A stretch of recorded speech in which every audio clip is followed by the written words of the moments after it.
Hello and Nyob to each and every one of you. In today's video, I wanted to show you my grandma's fried bread that she taught me when she came to visit us in 2018 from Thailand. And I love this bread so much. I wanted to preserve it and keep it and also share it with all of you because it is super delicious. Very easy to make, yet super delicious because it is made with lots of love. I love eating this fried bread with condensed milk and a hot cup of fresh soy milk. They do enjoy this over in Thailand like this as well. So I'm very thankful for my grandma for showing me how to make her fried bread. So let's get to it and I'll show you how to make it. Let's go. So here I have my KitchenAid bowl. I'm going to be adding some active dried yeast. I do like to use the Red Star brand.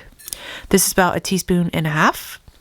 I'm also going to be adding some sugar in there. This is about 1/4 cup of sugar for the whole recipe, but I'm just going to start with 1 tablespoon in with the yeast to get it started. This allows the yeast to feed on the sugar and get it activated. And I'm also going to be adding about 1/2 cup of warm water. The temperature of the water should be about 105 degrees Fahrenheit to 115. If you go any more than that, it will kill the yeast. I'm going to let this sit for about 5 minutes. As this sits, you'll start noticing the yeast blooming up to the top here. And that means that your yeast is active and it's working. But it should have some good activity like this. After 5 minutes, we are ready to add in the bread flour. This whole recipe just takes bread flour. And the bread flour that I'm using is King Arthur bread flour, which has a 12.7% protein, which gives the bread a really good chew. This is roughly around 3 cups of bread flour. I'm going to add in the rest of the sugar and some sea salt. I love using Himalayan sea salt for almost all of my baking, so I'm going to add that in there. And then we're going to put this in our mixer, attach your hook on there, and then set it to level 2 and let this go and mix for roughly around 8 minutes.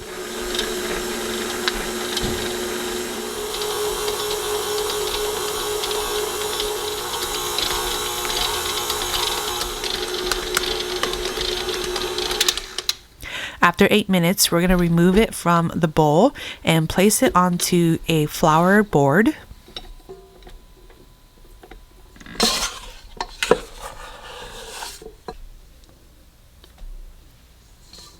And we're just going to finish kneading it with our hands until you have a really smooth top like this. We're going to place it back into the bowl that we mixed it in. I do like to spray it with a little bit of cooking oil and place it in there and put some plastic wrap over the top. And then we're going to place this in a warm area to allow it to double in size. Since it's cold in my area, I do like to put this in my oven off, but with the lights on for about 1.5 hours to 2 hours. So after 1.5 hours, this has doubled in size and it should look like this. We're going to take this out of the bowl and place it on a flour board and then divide this equally. You can definitely weigh this to make it all equal parts. I'm going to divide this into 10 equal pieces, weighing roughly around 3 ounces each. So after each of these are portioned out, we are ready to roll. You can make this into any shape and size you like. It's really up to you. But this is how my grandma taught me how to roll it and how she did it back in Thailand. So I'm going to do it exactly like how she did it. And to do that, we're going to place the dough onto a flour board. And starting from the very bottom here, we're going to press and roll, and we're going to tuck everything in until you get to the very end here. And then once you get to the end here, we're just going to pinch it so that everything is intact like this. We're going to place seam side down, and then starting from the end here, use your 2 hands and just roll it out until you have pretty fine tips like this.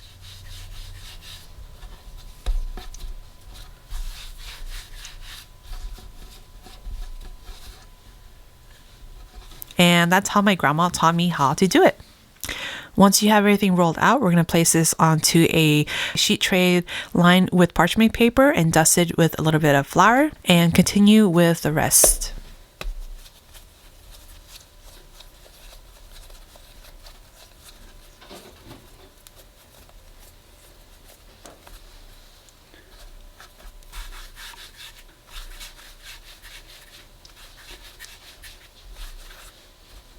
Once the dough is all rolled out and onto the sheet tray, I'm going to cover it with a towel and allow this to proof for about 45 minutes to an hour depending on your environment and temperature.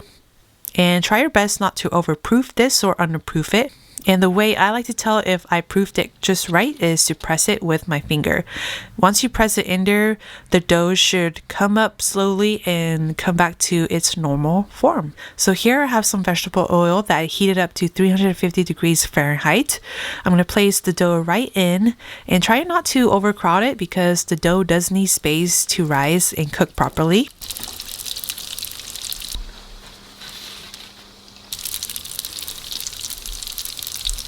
And if you see any air bubbles coming up like this, that's totally normal. You can definitely pop it if you want to. And we're going to cook each side for roughly around 3 to 5 minutes or until it's golden brown.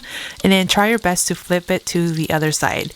This dough is a little bit harder to flip to the other side, but if you find that being a struggle to flip it to the other side and let it stay there, you can either hold it with your tongs, or if you have a spider, just let the weight of the spider press it down and cook it on the other side.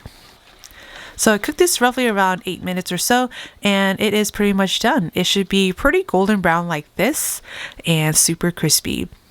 So we're going to take this off the heat and then put it on a sheet tray that's lined with a rack. Allow this to drain and slightly cool, and then I'm going to finish the rest of the dough.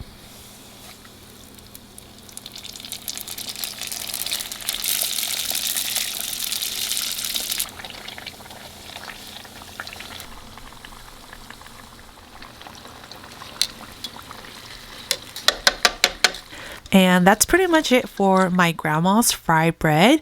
Definitely enjoy this while they're still hot and crispy and super soft. But let's take a look at what they look like on the outside and on the inside. Now, I highly recommend eating the bread the day that you make it because as it sits, it will get a little bit tougher since it's made with all bread flour. But let's take a look at the interior. It should look something like this. It's pretty bready. Texturally, it is slightly chewy. It is soft, but it does have a really good chew to it. So to enjoy this, I do love to dip this in condensed milk. And this is the condensed milk that I highly recommend eating it with. This one is my all-time favorite condensed milk to use for almost all of my sweets. I like to just dip it straight into the condensed milk and enjoy it as it is. It's so delicious. You can also pair it with some hot sweetened soy milk if you want. I also sometimes like to dip it into the soy milk as well. Other than that, this is it for today's video. I hope you can give my grandma's fried bread a try. Until then, I will see you in my next video.